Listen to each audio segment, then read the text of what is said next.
A former female priest who spent more than 2 decades in the Episcopal Church is now speaking out after being defrocked because she embraced another faith.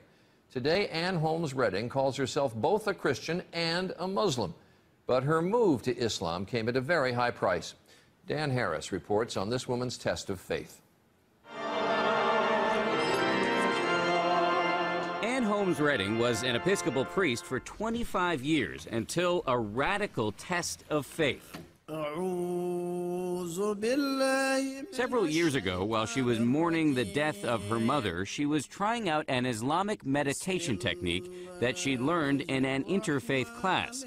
And that, she says, is when it happened. It came with such clarity and such power that I could understand it as nothing else but an invitation from God. In fact, she says it was Jesus himself who led her to Islam.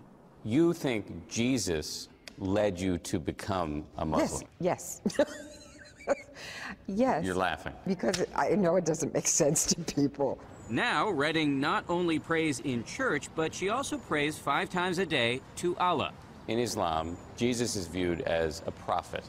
Yes. Not as the Son of God. Yes, you're right. So yours is a radical rethink of the Christian scriptures, a rethink that a lot of people would call heretical. Yes, and do. Loudly. This spring, the Episcopal Church revoked Redding's right to be a priest. Being defrocked, I would imagine, was a pretty traumatic experience. Yes, that's an understatement. To imagine not being involved intimately in the lives of believing people, helping them understand their relationship and calling, baptizing babies. It's a big loss. It's a huge loss. Redding admits she still struggles to explain her transformation, even to herself. I am the one who's going to have to answer for this. I'm the one who's going to have to answer for what I've done with my life. And do you feel confident about that moment? It's in the best of hands. Dan Harris, ABC News, New York.